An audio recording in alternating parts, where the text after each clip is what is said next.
Welcome back to the Purple Pod, the best K-State podcast out there. I'm Stevie B. And I'm Kenny G.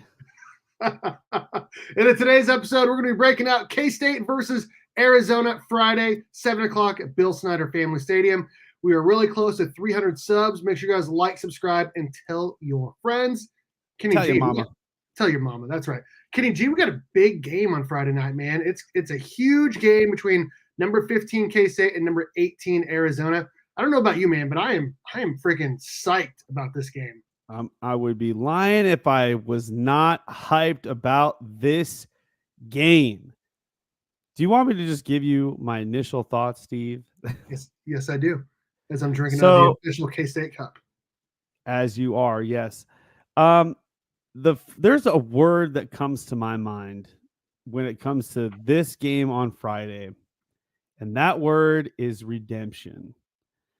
We didn't play absolutely horrible. We already went over our post game of last Saturday. Please go check that video out. But we went into detail about that, and we already laid out our thoughts on it. And it was an ugly win, but it was a win at the end of the day. This game is going to be redemption time.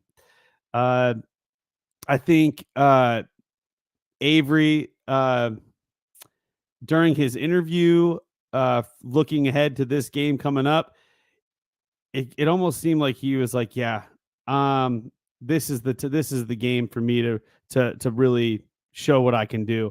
So I'm pumped about this. This is a non-conference conference game. It's not going to count as a conference game. It's going to be played on Fox. This is a great opportunity for K-State to show the nation what this school is all about. A lot of people have Arizona hyping Arizona's offense out, which rightfully so. They got a really good 1-2 punch in their quarterback and receiver. We'll get into that later. But this whole game coming up Friday, Steve, I'm just thinking redemption. This is time to redeem yourselves from last weekend and the weekend before. Have a better home game showing than you did. I mean, it wasn't a bad showing, but this is an opportunity for them to really show what they can do in terms of the offense. In terms of the offense, for the defense, they showed a great job. They showed amazing effort in the first home game. Second game, little shaky, but this is time to redeem themselves from the last game, and I really just can't wait for it. Absolutely, man. And I was looking up some last-minute stats before I get into my initial thoughts. I think, first off, this is a great matchup. Two future Big 12 teams. I guess they're both Big 12, but this is not a Big 12 game.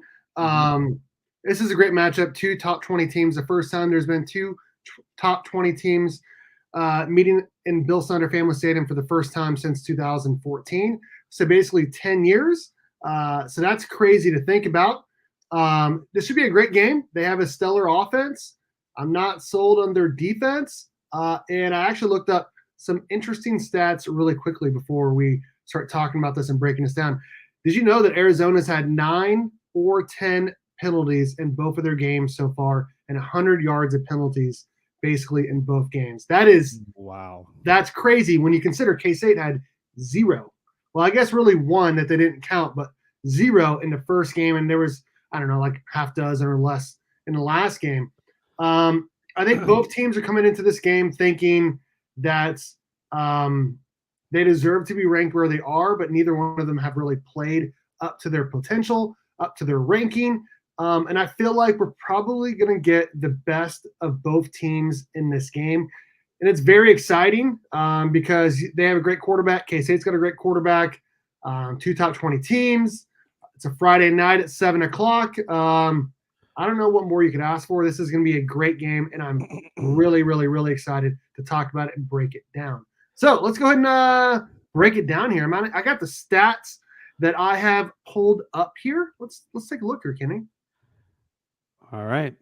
So as you look at these stats right here, anything that is light colored means that team has the advantage. This is just between the first 2 games. Anything darker colored means that is at a distinct advantage, meaning there is at least a 50 team difference between the two. Anything gray means there's just a 1 or 2 spot difference between these teams. Kenny, is there anything that stands out to you when looking at these stats for the first time? Well, yeah, actually. I'm going to go all the way to the bottom, and I'm just going to look at the sacks allowed for us and the sacks allowed for them and the total number of sacks for us. We've been putting pressure on the quarterbacks, and from what I've also seen, it looks like that the offensive line on Arizona is a little shaky. Not quite as bad as Colorado's offensive line, but we'll get into that. And Colorado's out here catching strays. Catching strays, man. No, but seriously, I think that there could be an advantage here for the K-State Wildcats in terms of our defense going against their offense. We all know that he can throw the deep ball, so we got to shore up that. But you can't throw a deep ball if you're getting pressured. So, and they haven't really been playing any real tough opponents, you know. And so I'm gonna go ahead and assume that K-State's defense will definitely be the strongest defense that they're going to be coming up against thus far in the year, without a doubt. And not only that, but our red zone defense is incredible. Their red zone offense, not that great. So it just that those are the things that really shine out to me. So I don't know. What do you think, Steve? I mean, when I was looking at this, I was like, man, it feels like Arizona's got the advantage a lot. And then I got to the second half of creating this, and I was like, wait a second. K-State actually has the distinct advantage. If you're looking at just purple versus red, K-State has an 8-5 advantage here when looking at all of the stats. They have a distinct advantage 4-1. And yeah, I mean, looking at the sacks, K-State has really got after the quarterback, 9 sacks compared to just 3 for Arizona. Both teams are ±0. K-State got a couple turnovers last week, which was great to see considering K-State turned it over twice in the first game. Yeah, but I'm really looking at that rush offense right there. K-State's 20th in the country, 250 yards per game. They're giving up 141.5, 82nd in the nation. And they've not played a road game this year, and K-State has. And these are numbers with 1 road game, 1 home game for K-State, while the numbers for Arizona are both home games. And so I feel like that's another reason I feel like I would definitely lean K-State here. And if Arizona does, I feel like a lot of their scoring may be big plays, but if they do get into the red zone or they do get to like a big third down, I feel like K-State's really going to tighten up because after the first quarter, after the first quarter and the first minute and a half of the second quarter, K-State only gave up 1 touchdown the rest of the game against Tulane and only 2 field goals. K-State was stellar the last 40 minutes or so on defense. They got a couple turnovers. They only allowed 1 touchdown. K-State's defense really tightened up, and I feel like that's what we're going to see in this game. That third down defense, red zone defense, all of that, and plus the defensive line for K-State being absolutely insane. This is going to be a fun game, man. We got a comment here, Pooh Duke.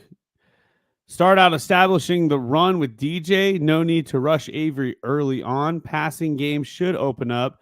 Was really not impressed with Arizona games against New Mexico and Northwestern Arizona. You know, that I kind of have the same feeling. The teams that we went against are much more formidable opponents. But Steve, why don't we just go ahead and get into the offense first? That always seems to be the first place we want to go to. Is the K-State offense versus the opponent defense. So let's just start there. Yeah, I feel like K-State's definitely going to start out running the ball, try to pound it to score some points. I mean, they're averaging 250 yards per game. I'll throw this back up there for anyone that's just coming in. This is a stats breakdown here. Arizona gave up 39 points to New Mexico. They only gave up 10 last week to Northern Arizona. But when I look back at the stats, they gave up 260 yards passing to New Mexico, 200 and plus rushing. And a lot of their damage was done with their quarterback taking off on design, play action passes, rollouts, and some option as well. I mean, K-State's got a dynamic quarterback too, and I feel like K-State's really going to start using him a little bit more in the run game if they have to. But I really feel like K-State needs to get the ball to DJ Giddens, and specifically our guy Dylan Edwards. He needs at least 10, if not 12 to 15 touches in this game. Jet sweeps, options, passes, screens. Get him involved early and often, and that's just going to open it up more for Avery and receivers and DJ Giddens. I feel like the K-State offense is going to do very well in this game. Hopefully they start off scoring first on their first possession. Yeah. Also, Steve, I'm looking at this. K-State has averaged 16 points per game on their defense, whereas Arizona, they're giving up 24 points per game average. And K-State is averaging 37 points per game, whereas Arizona, because they've been playing some wacky games, their points have been 41. But again, I just can't see K-State's defense letting that happen. But in terms of their offense, Steve, I think this might be the hot take. I might jump a little bit of ahead here, but this might be the game where Kansas State finally breaks the 40 ceiling and scores its first 40-point on offense. On offense, yeah. Not including the special teams, which K-State did in the first game. Okay, I dig it. Yes. I'm not including the special teams points there. I'm including just offensive points. I think that we might actually get, even though we have seen explosive plays already from DJ and one, a couple good deep balls here and there. But I think we're going to actually see like a really explosive play. I think we're going to see multiple explosive plays. I just don't believe in their defense, honestly, Steve. I think, Avery in his interview, his press conference, he was talking about how he respects the D-line. He respects their defense. They're good players. I don't see it, man. I just don't see it. Yeah, I mean, I agree with that. I mean, they've only gotten to the quarterback 3 times.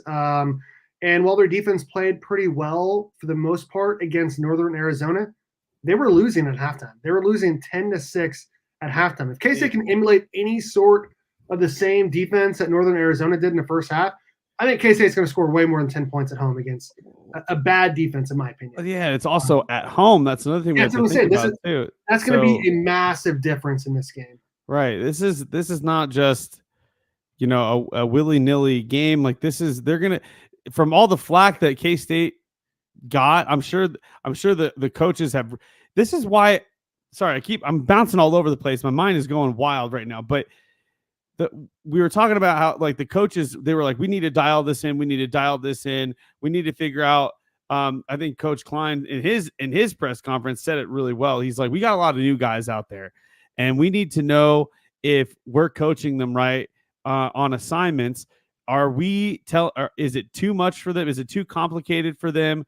Or is it just like, is it something that they can't, they need to simplify it or run different plays or something like that, or do different things for them? Because so it really, he's really taking the onus on himself and the rest of the coaching staff that they are very well aware that they've got the guys, they got the dudes in the locker room that can actually win football games.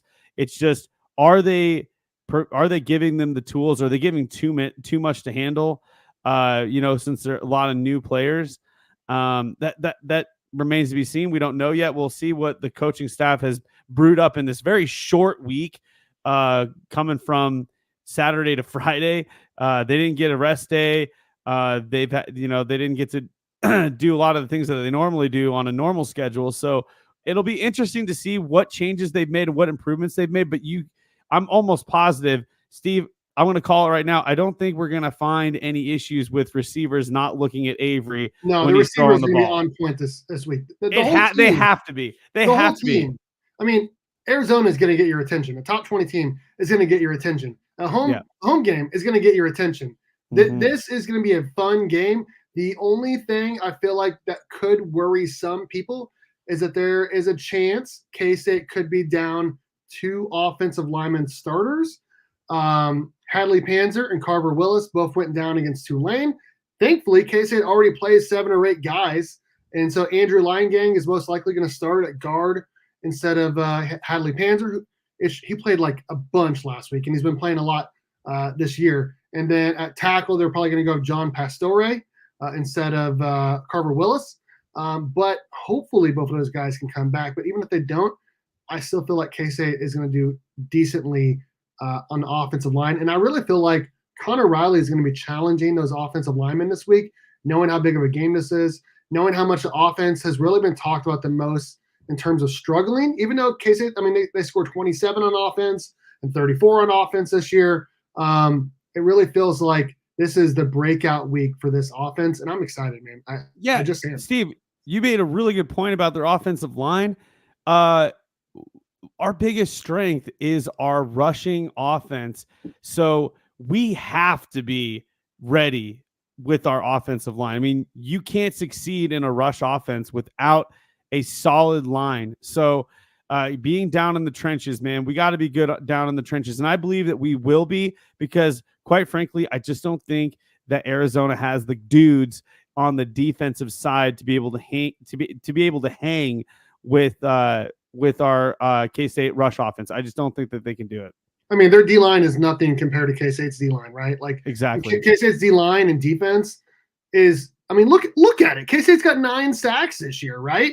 I mean, K-State's doing pretty well defensively, and K-State the offense goes against the defense almost every day. They're getting a better look probably in defense than they're going to get in this game. This is going to be a fun game. We're first in red zone offense.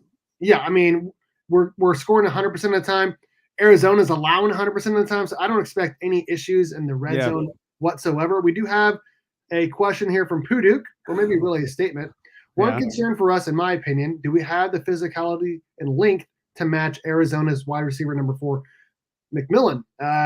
Called T-Mac. So should we get into the defense? Because that is probably one major concern, like he said. I mean, are we done against them? Are we done wrapping up with the offense, or do you want to I do want to come back to that question, but I really want to make sure that we wrap up the offense in its entirety. The only other thing that I want to say is, I mean, this playbook is going to be wide open this week. I mean, we're going to see everything that we haven't seen.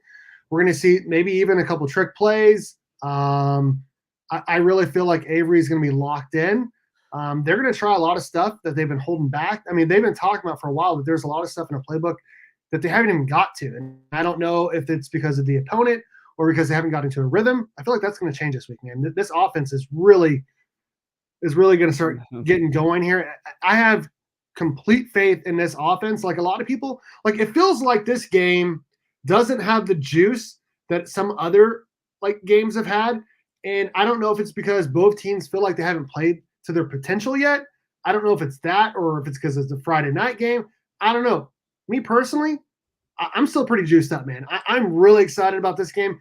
I have 100% faith in K-State's offense to go out and win this game, because K-State's going to win this game on offense, because we know Arizona can score some points when they're on the field. A lot of onus on K-State getting more touches to Dylan Edwards. That was a big question that was looming over all the interviews, all the press conferences. Why is Dylan not getting more touches? Why is Dylan not in the game more? Why can't he just be on the field as a starter? He is way too electrifying to not be on the field as at least even if DJ and him are on the same time, like put him at the slot, put him somewhere. I think this is the game. This is the game where I think they're going to get Dylan Edwards a lot of touches, and I am super stoked about it. Hopefully that is the case. The coaches were saying we need to get him on the field more, and a lot of that is, the defense getting off the field. So which, that makes sense. Obviously, it's logically makes sense, but getting him the ball more often, nothing to take away from DJ because that dude is a stud. He's literally going to be playing in the NFL. He is quite literally one of the best running backs we've ever produced. Which is amazing because we didn't. His recruiting was like so underwhelming. Like we were like, oh, who is this guy? Like he's not going to be anything. But he has really shown that he's going to be one of the best running backs that K-State has ever produced. So, Big B said it today, or I guess it was yesterday on their K-State Insiders podcast that he's going to have a better NFL. Brian Hanley, Big B. He said he's going to have a better in terms Brian of Hanley. Yes, he's going to have a better NFL career than Deuce Vaughn and probably the best NFL career of anyone not named Darren Sproles. And Darren Sproles killed it in the NFL. So That's high praise from him. He's seen him play a lot of football. But yeah, I do feel like DJ Giddens has the perfect body, size, strength, and speed for the NFL. It's gonna be an exit 313 clinic, dude. Yes, give it to me. 313. Exit. Where is it? Exit 313. Do I have a picture of it? I don't have it anymore. So explain it one more time for our listeners. So DJ is wearing the 3-1, and our boy Dylan Edwards is wearing 3. So they're the running backs, and they're gonna hit it. It's Sonic and Knuckles. It's Mr. Dash and Mr. Bash, like coming at you. It is just the best 1-2 running back punch that we can produce. Yes, I really am excited about this. I just can't wait. So we do have one. We got T Nelly here. Let's go, or Lego. Appreciate you, boy. Glad you're back in Manhattan. I got to see you the other week. It's good to see you. Dude. Nice. Orphan. Puduk, they hopefully did their homework on the FCS team they faced last week. He only had 2 catches for 11 yards. Wow. T-Mac only had 2 catches for 11 yards after going for 300 the first week. Yeah, hopefully K-State can emulate that. Should we get to the defense now, man? Because that feels like it's our biggest question. Yeah, it's the biggest question mark for K-State. What are they going to do against their offense? I already said it in the outset. I kind of watched their game from Northern Arizona. I watched their game a little bit, and I noticed that they were actually getting to the quarterback. They were putting pressure on him, and he had to throw it away a lot. Well, I'm pretty sure our defense is going to be getting to the quarterback, Steve. We've been flying to the quarterback. We got 9 sacks already this year. If Northern Arizona could do it, then we can do it. So absolutely. That's where it doesn't matter if this wide receiver has all this amazing talent. If the quarterback can't throw to him because we're punching him in the mouth every 5 seconds, what are you going to do? The pass game isn't going to be there. So they're going to be probably forced to run the ball, which I don't think their rushing offense is something to be desired. So a lot to be desired. You always go into games, at least defensively, and you try out your base man coverage, base zone coverages, base defense with no blitzes to see how you are doing against their offense. But then you always have something up your sleeve. Okay, well, if this isn't working, let's try this. This isn't working, let's try this. Yep. So their quarterback is very mobile. In fact, I would say he's just as mobile as our guy Avery Johnson. The difference between the two is their quarterback is always looking to pass the ball. Well, Avery could pass it or could run it. And that's what really hurt them against, New Mexico. Like I said earlier, they couldn't stop their running quarterback. But this quarterback, if he's in the backfield looking for someone, he's going to keep looking for someone. That just gives us more time to get to him. K-State's D-line, they're gonna rely on them, probably a 3 or 4 man front to see how they do. My opinion is I would definitely play man on him and at least a cover 2 man or a cover 1 or something.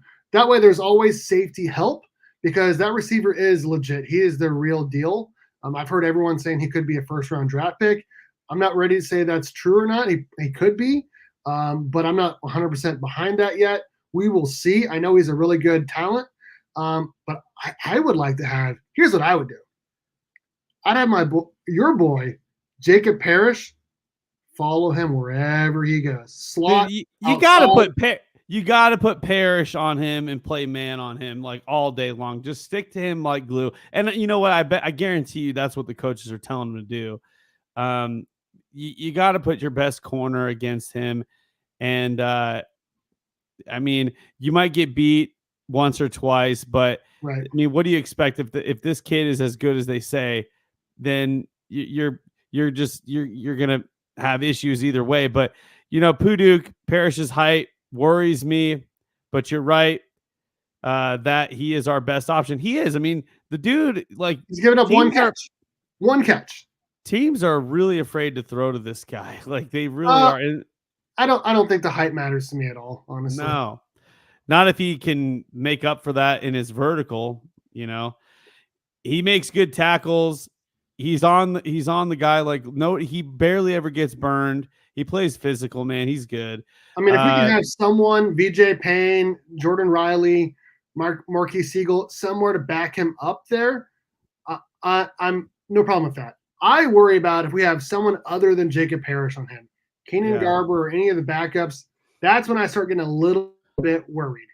But I mean, they're not going to throw to him the entire game, right? Like, I mean, that's no, 60 snaps. Well, they cannot do that every single play, right? Well, that's what I'm saying. It's all going to come down to the D line putting pressure and the linebackers putting pressure on the quarterback, making him have to throw it away or make some risky throws.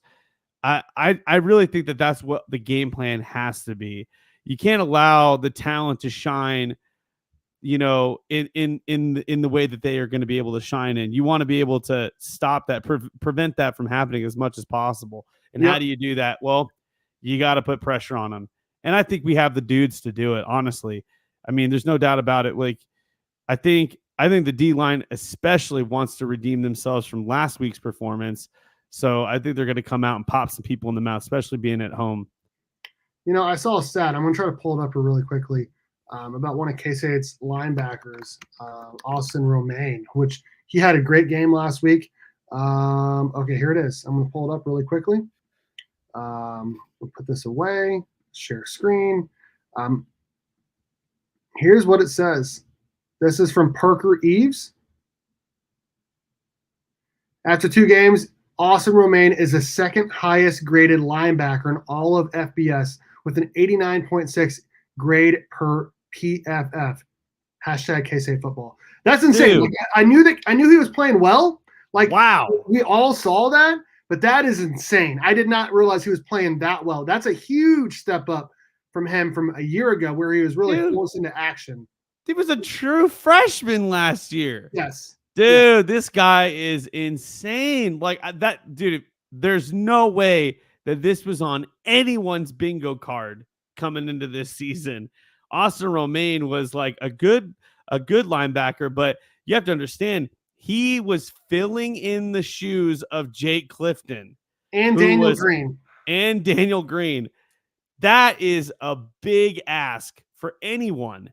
And for him to be coming out and not only filling the shoes, but it looks like he's just exceeded expectations beyond. I mean, that's higher than Dez and Austin Moore and anyone except for one person. Like that. That's crazy. That is crazy. So I just wanted to share that. So I'm glad that you did. Yes. My eyes. Go ahead. Sorry. Well, I was going to say you mentioned Des Purnell. My eyes are going to be on him this week. Yes, because he only had 1 tackle last week. 1. Right. And coming off the week prior to that, the dude was an absolute animal. He was everywhere, flying all over the place. We did make the case that maybe Tulane was just running away from Dez, and that allowed a lot more tackles to come from the Sam linebacker position because Austin Moore was getting a lot more action. Austin Moore is the will linebacker, but yes. Oh, the will. You know what I'm saying. Dez is the Sam, but I understand what you're saying. Yeah, I had it reversed, but yeah, my eyes are going to be on Des Purnell. I think he really needs to. I mean, look, if he's doing his job, which I think he is, then I don't have to worry about him. Then I don't think anybody has to worry about him. Yeah, but it just when you see such an amazing effort and stat line from the first game, you kind of want to see that sort of be consistent throughout the season. And so I don't know what was going on in the Tulane game, but maybe some other guys, maybe he was having an off day. That's totally could happen. That could totally be a possibility. And then other people had to step up and they did. So my eyes are going to be on Des Purnell, but I don't think he's going to be in my hot takes. But I did want to acknowledge that I want to see what he can do in this game on Friday. Yeah, need to see Jordan Riley be aggressive this game. That Tulane TD is sticking in my mind. Yeah, I mean, he said it. He misplayed that ball. Like, that should have been an interception, a knockdown at worst. Yeah, at least not a knockdown. Like, it's got to be something other than a touchdown. And get your hand up there. I mean, he's got to play the ball. Like, as a safety, you have to play the ball, man. That's just the way it is. If you if you swap Kobe Savage in there, oh, that's a pick. That is easily a pick. Yes. So, or at least a knockdown. Yeah, I still feel like, I mean, as we get back to this one last time, I'm pulling up one more time before I pull up the College Football Insiders graphic.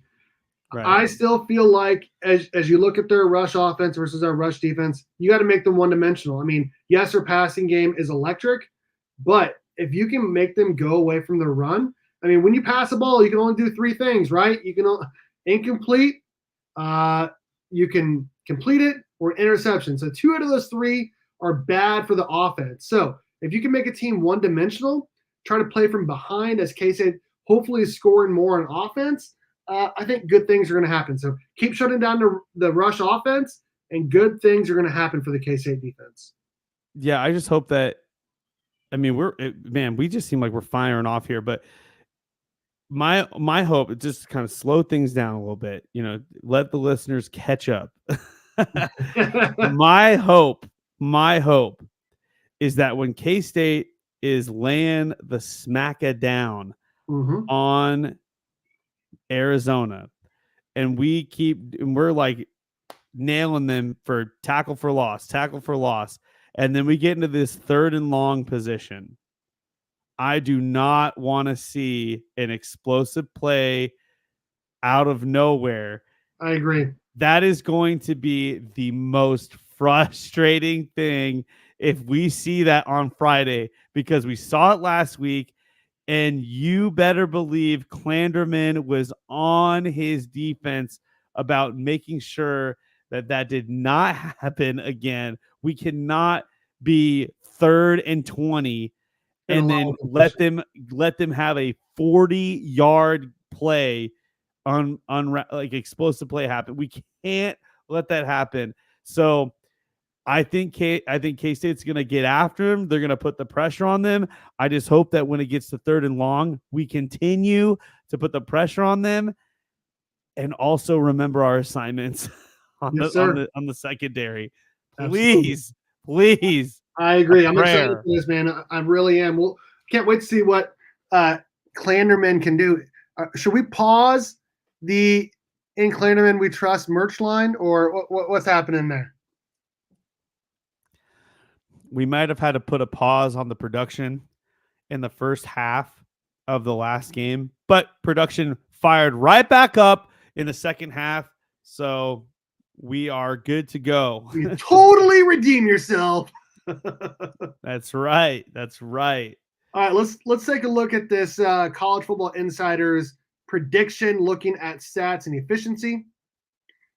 I don't know if you guys can see. Hey, I see the colors now. Hey, yeah. Everybody's happy. There we go. So, like, the blue is good, the red is bad, the dark red is really bad, the dark blue is really good. Basically, what we're looking at is both teams are about the same in a lot of ways. It does have K-State winning basically a 31-30 game, essentially a toss-up, 51% to 49%. I don't believe that at all. I'll be honest. I'm looking at this. I don't understand it. K-State's is a touchdown favorite. I don't understand what these numbers are doing. Like, I understand, but like at the same time, I don't understand, right? Like, I don't see how K-State is only basically a 1% favorite. Like, that is crazy to me. Like I don't get that at all, especially considering K-State's a home team on Friday night. Arizona's never played an away game this year. I do not get this, man. Yeah, it's especially given the fact that it is extremely hard to play away games in college football, and then you Mhm. add the element of this is a Big 12 away game. There is no way that Arizona is a single percentage point away from winning this game. There's no way. No way. No way. We got a comment. Zona spread may be the move. I think this game will be close. I don't agree with that. In fact, I don't know how you can say that when Arizona hasn't even played anybody. I mean they haven't.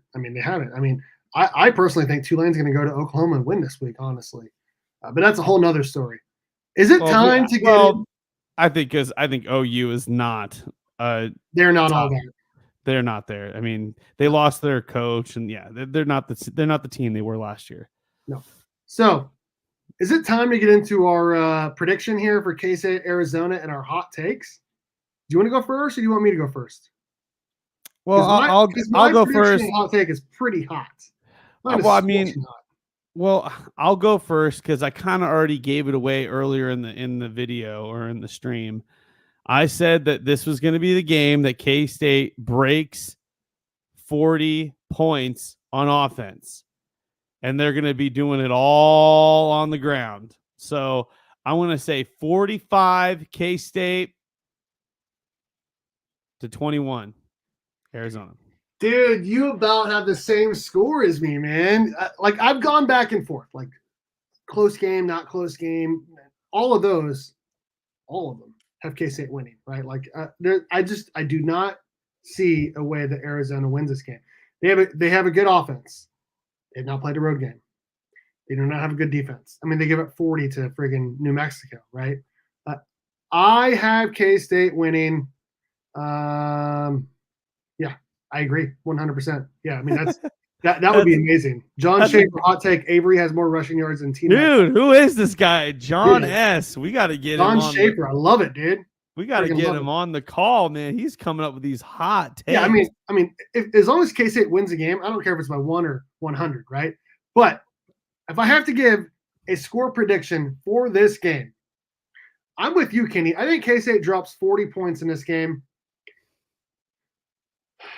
I'm going 42 to 24. Almost the exact same score prediction. You just prices righted me again. You I gave did. a little bit more. A little bit more and a little bit less right in there.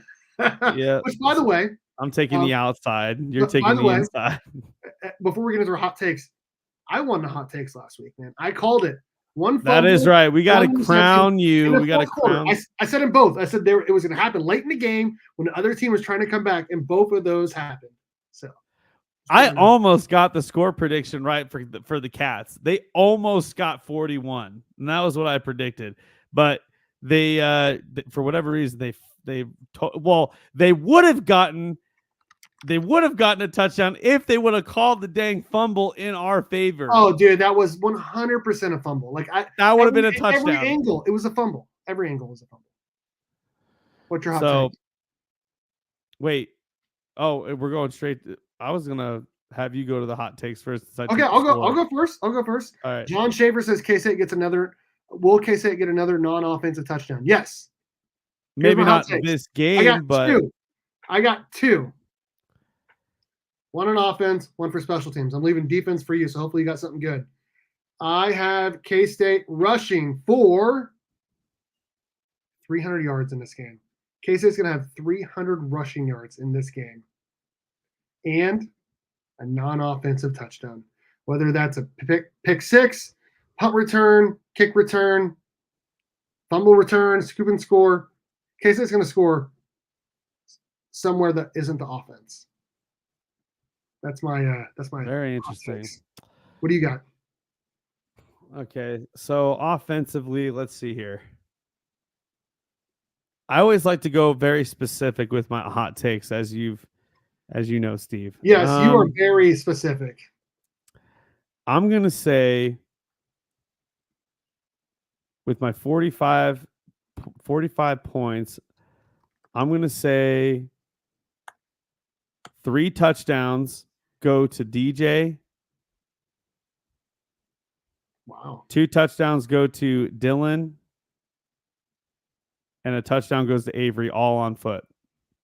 6 rushing touchdowns. Dude, we could combine here and win that because I got 300 rushing yards. You got 6 rushing touchdowns. Love it. So 3 from DJ, 1 from Avery, 1 from Dylan. Or 2 And then from Dylan. 2 from Dylan, sorry. In my defensive hot take, I'm going to say we're going to get 5 sacks this game, and I'll say at least 1 fumble, forced fumble. Okay. 5 sacks and 1 forced fumble. We need our first Avery rushing TD. Yeah, we haven't had it. We do. And that's what I'm calling this game, at least. And I'll be pleasantly surprised if he, does the 2 and Dylan does the 1 or whatever. Between those 3, they're going to be the ones making the rushing touchdown. I'm just saying specifically it's going to be DJ with 3, Dylan with 2, Avery with 1. Okay. Hopefully, man. I would like to see a receiver get in the end zone. I really would, but we'll see. We will see. So that's a K-State score prediction and hot takes, man. K-State hot takes. Should we get into our look around the Big 12 before we get out of here? I mean, yes. we got lots of people in here. Hey, 100-yard receiver? Dude, maybe. At least 1 delay game and 2 false starts for Arizona due to crowd noise. Yeah, like I said at the beginning of the live stream, Arizona had 9 penalties and 10 penalties in their first 2 games. If you don't think that Bill Snyder Family Stadium is going to replicate that, I don't know what to tell you, man. K-State is going to have them getting around 10 or 12 penalties in this game. Well, let me ask you, Steve. Defensive pass interference, false starts, PIs, all sorts of stuff, man. It's going to happen. Let me ask you, Steve. I'm sure the holding calls are going to be crazy because he's going to be scrambling around for his life, and the line's going to be doing a lot of holding calls. Let me ask you, Steve, in terms of clean games on the Kansas State side, what do you think? 4 or less penalties is what you hope for every game. Okay. So I hope that they get 3. Well, with the offensive line the new offensive line coming in, you got to give them some grace. There's going to be a couple holding calls. You're going to, or maybe false starts or something. Hopefully not. Right. And you can't have that on first down. It cannot happen on first down because that is a drive killer. Yeah. We also can't have passing plays on the first down, Steve. So the first game, K-State scored on run. Okay, so when drive started, the first play of the drive, first game, K-State scored 5 times on running the ball first, only 1 time passing the ball first. Next game, it flipped. K-State scored passing the ball 3 times, and then the 4th time was running the ball. So on their first play of the drive. So I don't know, man. It's kind of crazy how that works out. Maybe they know more than I do. Yeah, let's talk about it. Let's talk about it. Let's take a look around the Big 12, man. Yep. This is my favorite part of the show. I mean, I like every part of the show, but this is I like to gauge our competition and size them up a little bit, and then yes, sir. Put my heels on the Jayhawk neck just a little bit tighter. Oh, dude, we were the only ones calling for that. I mean, you 100% called for it. Yeah. 100%. I mean, we both called for it, but you really. I was like, Illinois is going to take this game, and it is. KU is not the team that they hot garbage. Sorry. Yeah. Sorry. Yeah. Okay, let's take a look here. I wouldn't apologize for that at all. Arizona State traveling to Texas State? What the heck? On a Thursday night, Arizona State's defense, I was looking up stats. I mean, they're top 5 in almost every category on defense. Their defense is legit. They are favored by only 1.5 points. I do not get that. I understand it's at Texas State. I understand all of that, and they're both 2-0. I'm going to go ahead. I'm just going to jump the gun here. I got Arizona State winning 28-10. Hitting the under, but hitting the spread for Arizona State. Arizona's actually been such a pleasant surprise for the Big 12. They were projected like one of the worst teams coming in for the season, and they have just been super fun to watch. I'm gonna say for their first away, is it their first away game? I think it is. It is. I'll go ahead and I'll say Arizona State does a 34-14. We'll do that. Love it. We broke this down earlier in our main podcast here, but I have K-State winning 42-24, covering the spread, covering the over/under. And what was your score prediction again? 45-21. K-State wins. So both of us have K-State covering big time and heading to over as well. This is gonna be a fun game. We both feel like this is the breakout game for K-State's offense. It's gonna be a lot of fun, man. It really is. John Schaefer, Yeah, he is coming in. Get it while you can. Get it while you can. Absolutely. Also on Friday, I don't know why, KU again is playing at a soccer stadium. They're hosting UNLV, which UNLV is actually pretty legit this year. I mean, they won at Houston by 20 points. Their offense is legit. Dude, they have a turnover slot machine. Like, I don't know if you've seen everyone like their turnover chains, all these different really funny things. Since they're in Vegas, theirs is a turnover slot machine. So if you get a turnover, meaning interception or fumble recovery, go to the sideline and you hit the slot machine, dude. Oh my gosh, dude. If only you had a real home field advantage. That is freaking hilarious. Because the only sport they care about is basketball. Let's be real here. I have KU winning this game. I do not. But I do not have them covering the spread. No, dude. I have UNLV winning this game. I love it. They beat Houston. Granted, it was a bad team, bad Houston team, but Houston next week almost beat OU. So I think UNLV actually is pretty sneaky, and Kansas might actually they might be in trouble here. I don't know. It's not. What's your score? I'm gonna go ahead and say UNLV 28, Kansas 24. Dude, our scores are almost the same. I got KU winning 27-24. So neither of us one point. Yeah. Well, but the other team winning at this point. So moving on. Interesting game. Very interesting. Oklahoma State traveling just a little bit down the road to Tulsa. They are 20-point favorites coming off of a very big emotional win at home against Arkansas. I think Oklahoma State wins this game. I don't think they win by 20. I got them winning 34-24. You know what would be the most Mike Gundy thing to do here? Is to lose this game. I mean, he's done it before. He lost. Who did they lose to last year? It was like 31-7. It was like South Alabama or something. Yeah, this would be the most Mike Gundy thing to do, is to lose to this team. I'm going to say Oklahoma State pulls the victory out, but do not. There is only one man in the entire college football world that can write a story as crazy as Mike Gundy, and that's Mike Gundy. That's it. Like, he just always ends up having the craziest storyline for his team.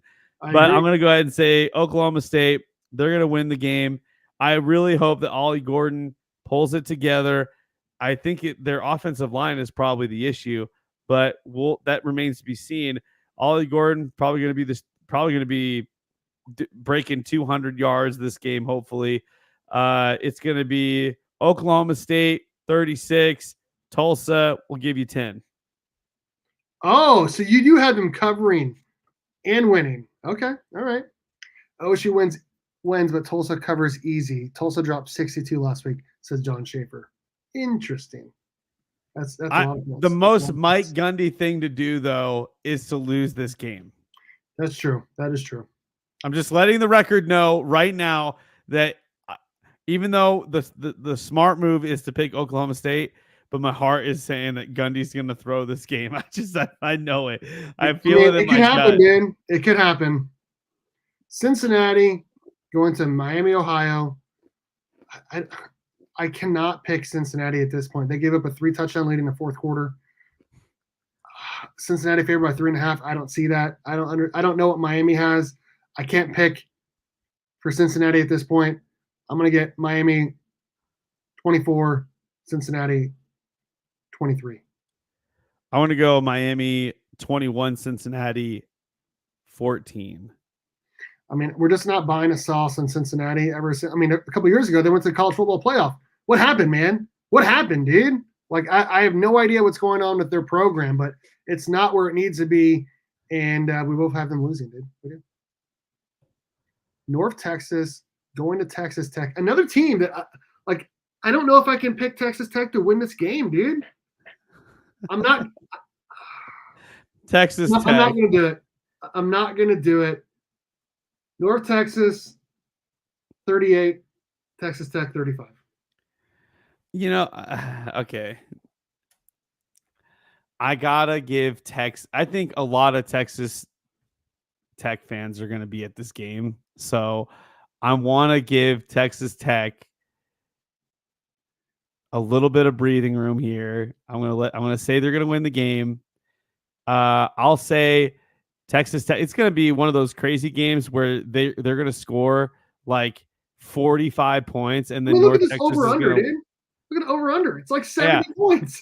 That's what I was gonna say. 45, and North Texas is probably gonna do like, I was gonna say 27. Yeah. Oh, I do remember, dude. That was disgusting. That was disgusting. I've driven by that stadium many times, going down to visit my sister and other things in Texas. When I went to the Big 12 championship game in 2022, drove right by it. But yeah, that was a gross game. But for Texas Tech, thankfully it's at home, so we'll see what happens. But I'm not picking them. I'm not. What was your score again? I had Texas Tech losing 38-35. Oh, it's gonna be like 4. Oh, I didn't realize it was at Texas Tech. Of course, their fans are gonna be there. Oh yeah, I was gonna say 45-27. Texas Tech wins. Yeah, okay. They win. All right. They win. They're on the get right train. They need to Very interesting game here. We got the backyard brawl. This is what it's called. West Virginia Pitt.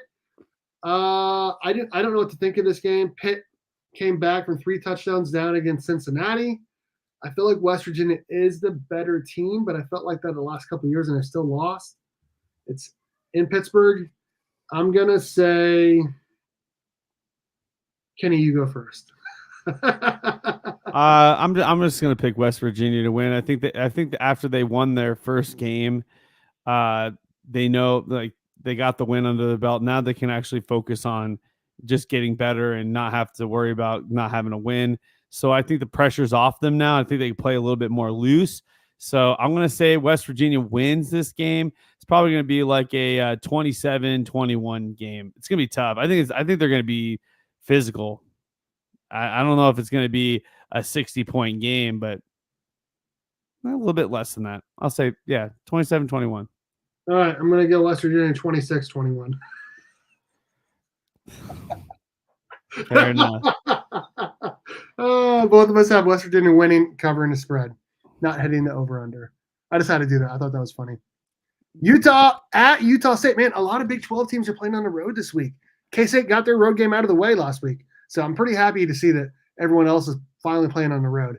Utah favored by 20 at Utah State. I don't know what the situation is with Cam Rising. I do think Utah is legit. I'm going to say Utah. It's going to be a low-scoring game, I think. If Cam Rising is not in this game. Yeah, it's going to be low-scoring. It's going to be very low-scoring. 28-17. Utah wins. Does not cover the spread. Hits just at the over. Over-under is 44.5. Utah does not cover, but hits the over. That's my prediction there. You're going to give Utah State 17 points. I am. They're the home team, dude.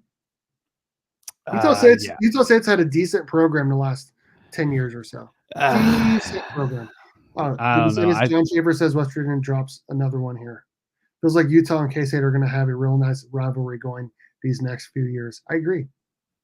I think, well, I mean, the year 2025 is the year of K-State. Let's not forget that. Yes, sir.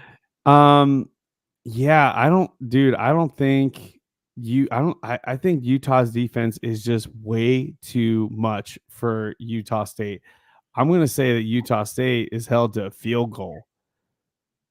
And Wow. I think Utah is probably going to put up 27 points, 30 points probably. We'll say that. 30-3, huh? 30-3. Yeah. Wow. A lot of faith in Utah. We'll see what happens, man. I just have faith. I've more faith in how they do on the road. I'm excited to see how all these teams do on the road. Mm-hmm. They're not all going to win, that's for sure. Baylor at home against Air Force. Baylor coming off of a loss at Utah. I don't know what the Air Force team has. They don't have the athletes Baylor does. I don't know really what to think of Baylor either, though. Baylor's going to win 31-14. Yeah. I mean, Dave Aranda, he's got to figure it out. He's got to figure it out. Yeah, this crew that he's rolling with is a struggle. I still think probably I want to go with the Big 12 here and just say that Baylor being at home. Yeah. I think they're going to win this game. I think it's going to be. See, I don't really know how to gauge Baylor. I haven't watched a single Baylor game this. I watched a couple highlights of them against Utah. They didn't look very good. Yeah. I'll say 27-14, or I'll go I'll do this. I'll do 30-14. How about that? 30-14 for Baylor. You did to me what I did to you. I didn't. I was looking up something when you were talking. I said 31. I said 31-14. Oh, you did. All right.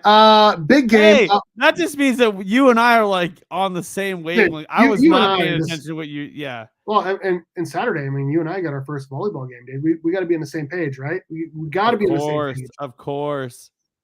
Okay, we got a big game. Monster game in Fort Collins, Colorado. I want Colorado State to win this. Colorado State's winning. I agree. It's going to be a high-scoring game. 41-38 Colorado State. I'll agree with you on that. Those are solid scores. I think Colorado State is going to be really, really wanting that revenge loss that they took last year. I think, was it an overtime or no? It was something like that. It was really close. They did not deserve to lose that game. They had that game. I agree. UCF at TCU. We got a Big 12 game, man. We got an actual Big 12 contest happening. Yep, this is the first Big 12 kickoff game here. I'm gonna let you pick this. UCF fans, by the way, we see your comments. We appreciate you guys watching. Yeah, and we do respect your team. We saw them in person last year. We saw in person, and we were high praising them, even though we beat you guys. Even though they gave up a huge second half comeback by Baylor the next week. Exactly. UCF is gonna take this win over TCU. It's gonna be a wild game. I think UCF. This is really their first formidable opponent they've had. Sam Houston, that ain't it. And I think who else did they play? I can't remember, but I just know that they've had a pretty easy schedule up until this point. Yeah. So TCU's battle tested. They played at Stanford and won. They won at home last week. Yeah. I think this is going to be, and you're going into TCU. I think TCU might actually give them a run for their money, but I still think UCF is going to come out with the dub. Yeah. RJ Harvey is just way, way too good. Not as good. He's not as good as DJ though. No, he's not. He just isn't. But He is good, and I want to say UCF is going to come out with a 35-30 win. I'm going the other way, man. I'm going the other way. This is a prove it game for me. If you are UCF, this is a prove it game for me. TCU is already battle tested. I'm going to have TCU winning 34-28. They're going to make a defensive stop at the end of the game. Okay. Rice at Houston. I have a little bit more faith in Houston. Yes, they are I do 0-2. too, but they're still going to lose, in my opinion. They're going to lose. Rice? Yes. 24-20. Oh man, no, dude. I can't pick Houston. They're Dude. at I home. cannot pick them. And plus, who is the Rice quarterback? EJ Warner, Kurt Warner's son. Oh, well, we had his other son. So we did have his other son. His other son was baller, and he was part of that was. Big 12 championship team. So yes, sir. Yeah, you know, I even though that is cool that we got a Warner playing quarterback on the Rice team, I want to say Houston is going to get their first dub of the year, and it's actually going to be a good game for them. I think they're going to get like 28 points. Okay. They're going to hold Rice to 14. We'll say that. It'd be a solid game, but a well-deserved victory. After they did a really good job against OU, couldn't pull it out, but I think this is the game where you show what you got. So, last game. Feels like we've been going forever. The new Big 12, there's a lot of games. There's just a lot of games. I can't wait for conference play. It's going to be so much quicker. Yes, I agree. We only have one conference game this week. BYU at Wyoming. BYU favored by 10.5. Is BYU already looking ahead to the K-State matchup next week in Provo at 9:30 at night? Or do they just come out and just wax an 0-2 Wyoming team, who is the home team in this game? Yeah, I think they just take care of business here. I think BYU has the talent to cover Wyoming pretty easily. I mean, there's always the what if factor. Like you could lay an egg here by looking ahead. I mean, that happens a lot in college football. But I have a little bit of faith that they're going to take this away game pretty seriously. So I'll say this. I'll say BYU. I want to give you. I think you're going to take this seriously. So I'm going to give you 28 points. And Wyoming, I'm going to give you like 12. I love the always going to the 12. Here's what I'm going to say. I don't understand why BYU is playing back-to-back road games in a non-conference. Like, that doesn't make sense to me. They just played at SMU last week, playing at Wyoming this week. That makes no sense to me. So I don't understand what your athletic department is doing. I do think BYU is better than Wyoming. I do think 10 points is pretty nice. I do think there is going to be some sort of factor them looking forward to the K-State game. I do not think BYU is the best team in the Big 12. I do think they're in the upper half. So in that 1 to 8 range, right? Or right around the middle of the pack, actually. I think that BYU is going to win this game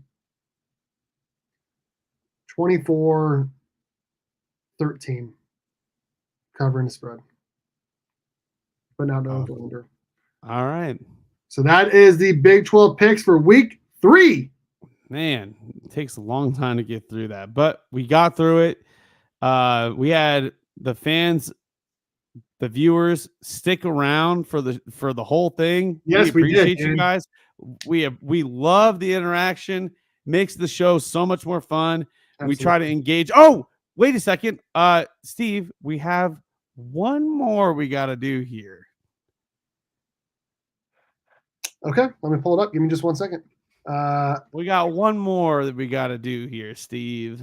Yeah, I mean, we might as well. We might as well. I appreciate you for asking us to do this. We are experts at this. We are 100% experts at predicting games. So we have the script. It was given to us preseason. Good things for K-State. Very good things for K-State. The college gods handed it down to us. They did. Okay, here we go. College football gods said, "Here's the script, guys. Handle it carefully." And we've held on to it very carefully. We've held it really close to our chest.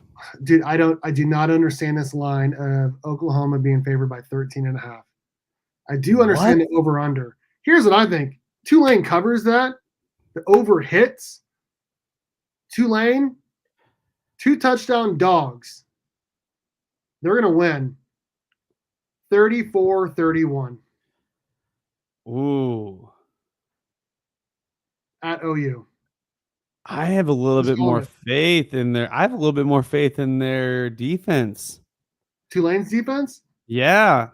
After what they did against us in the first half, they just need to shore that up. They were able to shut us down in the first half. And I think our offense is way better than Oklahoma's offense. So I'm gonna say Tulane. Oh, what you're I don't know if Steve closed out of the whole show or not. I don't know. Is he getting back on here? There he is. That was an accident. I accidentally clicked the back with my fingers on the touchpad. I thought you just gave me the floor, and I was like, wait. Hey, you can have the floor if you want, bro. No. I feel uncomfortable when you do that. Just kidding. No, but I think Tulane I think they're going to get 34, but I think they're going to hold OU to less than 20 points. I think it's going to be like a 17-34 game. Whoa. John Schaefer. We got our guy Kenny G over here saying they got free money on Tulane. So if you want to put some money on Tulane, he's saying that might be a good idea. We are not financial advisors.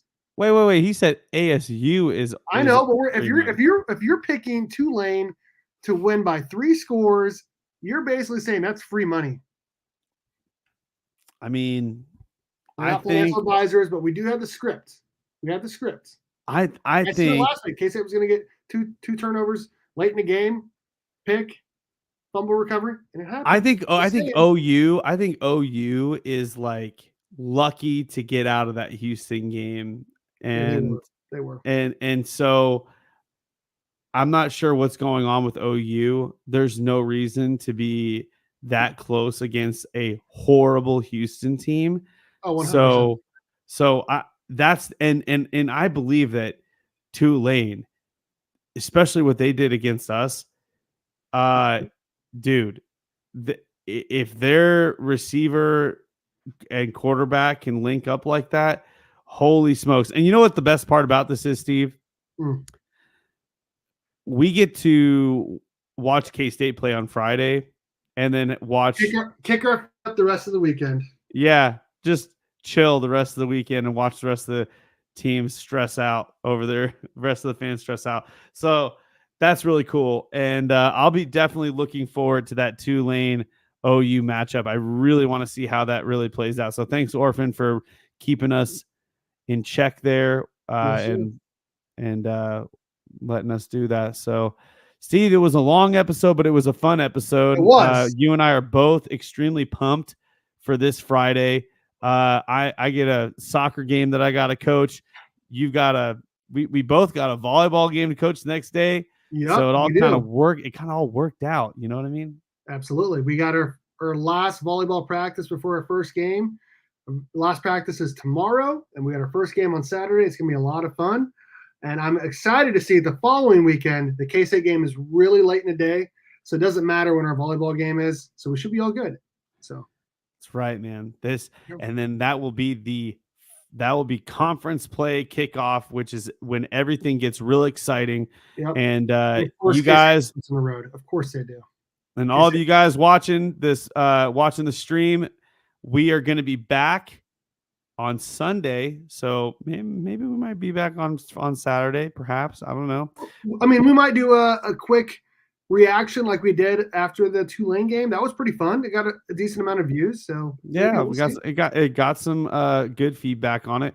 But I will say for sure, keep us on the lookout for our post game stream on Sundays, and then we'll be right back here on Tuesday the next week at 6:30 Central Time to break down the pregame of our first conference game against BYU. It's going to be really exciting. Steve, what else do we got?